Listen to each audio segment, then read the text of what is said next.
सर्वपित्री अमावस्या के दिन भूलकर भी ना करें यह गलतियां, वरना हो जाओगे कंगाल। नमस्कार दोस्तों, मेरे चैनल पर आप सभी का स्वागत है।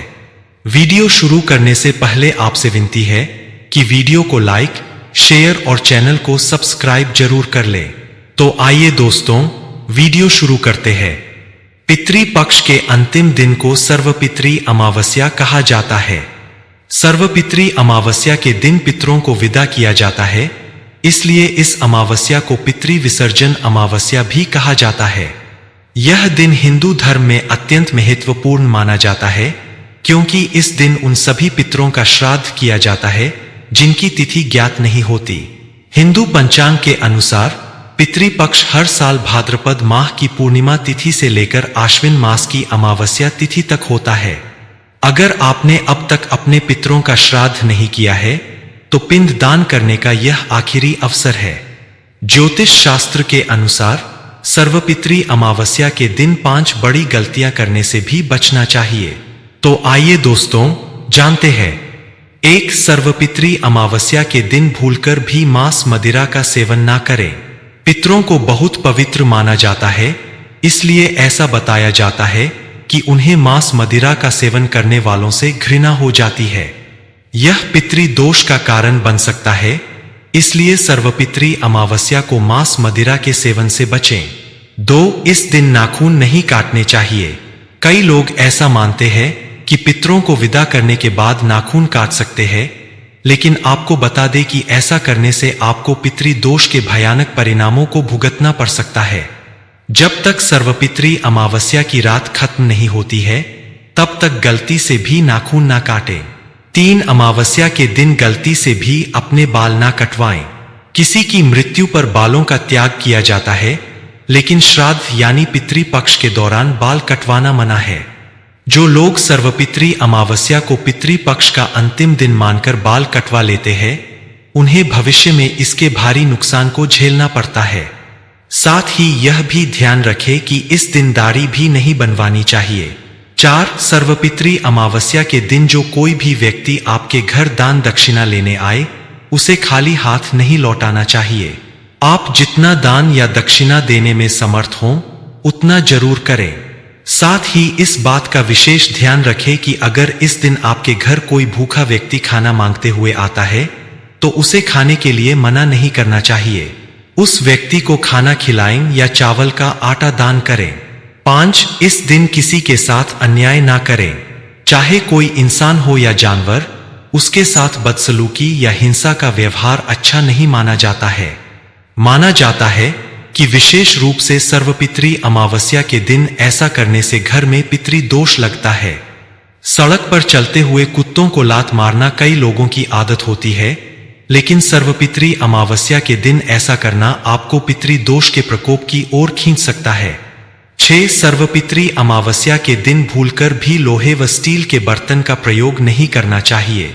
आप इस दिन पीतल के बर्तनों का प्रयोग कर सकते हैं। साथ ही ध्यान रखना चाहिए कि पितरों को अर्पित किए जाने वाला भोजन ना तो भगवान को भोग लगाना चाहिए और ना ही उसे चखना चाहिए। 7. सर्वपित्री अमावस्या के दिन पितरों की पूजा में लाल और सफेद रंग के तिल का प्रयोग नहीं करना चाहिए।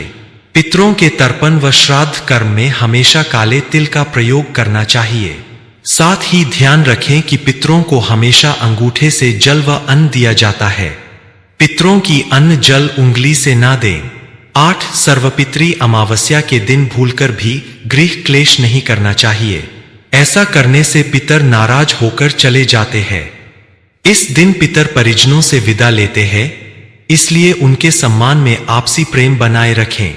साथ ही ध्यान रखें कि श्राद्ध में चना, मसूर, जीरा, काला नमक, बासी और अपवित्र फल का प्रयोग नहीं करना चाहिए। 9. सर्वपित्री अमावस्या के दिन भूलकर भी झूठ बोलना, सट्टा लगाना, वाद विवाद करना, छल कपट करना, चोरी करना आदि अनैतिक कार्यों को करने से बचना चाहिए।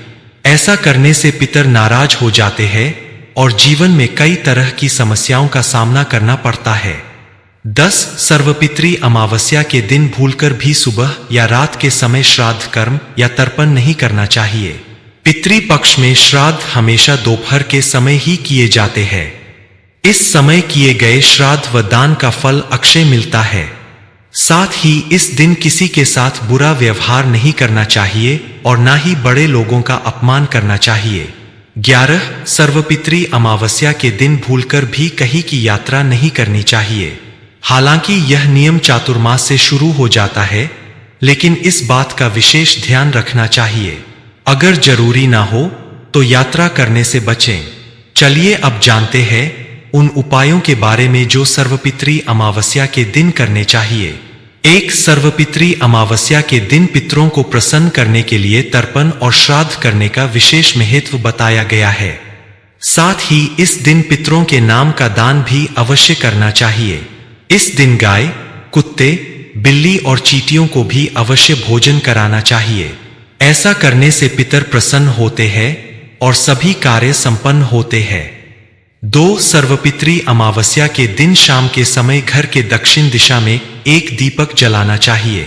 इसके बाद घर के मेन गेट के दोनों ओर दीपक रखना चाहिए। दीपक जलाकर पितरों से जाने अनजाने हुई गलती की माफी मांगनी चाहिए। साथ ही एक दोने में भोजन की कुछ चीजें रखकर गेट के पास रख दें। सर्वपितृ अमावस्या की शाम को ही सभी पितृगण अपने गंतव्य की ओर वापस चले जाते हैं। ऐसा करने से पितरों का आशीर्वाद बना रहता है और कभी किसी चीज की कमी नहीं होती। 3 सर्वपितृ अमावस्या के दिन श्राद्ध कर्म के लिए बनाए गए भोजन से पंचभूत देवताओं को भोजन का कुछ अंश निकाल कर देना चाहिए। इसके बाद शाम के समय दक्षिणा भेंट करके पितरों को प्रिय अर्पण करना चाहिए। ऐसा करने से पितर प्रसन्न होकर आशीर्वाद देते हैं। शास्त्रों में बताया गया है कि पितरों के प्रसन्न होने पर ही देवता गण प्रसन्न होते हैं। 4 सर्वपितृ अमावस्या के दिन पीपल में पितरों का वास माना जाता है। इसलिए इस दिन पीपल के पेड़ पर कच्ची लस्सी, चीनी, चावल, दूध, जल, काले तिल और फूल अर्पित करें। उपित भे नम मंत्र का जप करें और 11 बार परिक्रमा करें। इसके बाद पितृ सूक्त का पाठ करें।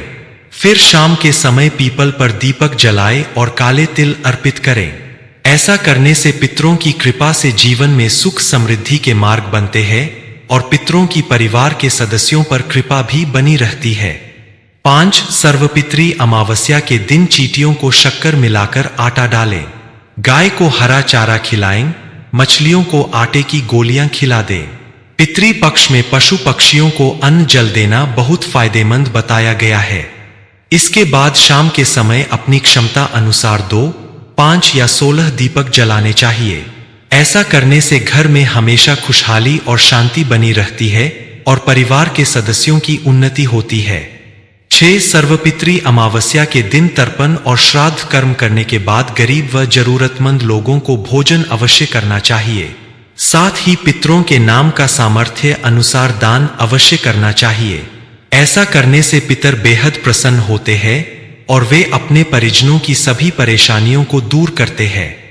साथ ही इस उपाय से आर्थिक परेशानियों से भी मुक्ति मिलती है। दोस्तों, आज की हमारी वीडियो आपको कैसी लगी? अगर आपको हमारी वीडियो अच्छी लगी हो तो कृपया वीडियो को लाइक, शेयर और चैनल को सब्सक्राइब भी जरूर कर लें और कमेंट बॉक्स में जय श्री कृष्णा अवश्य लिखें। वीडियो में अंत तक बने रहने के लिए धन्यवाद।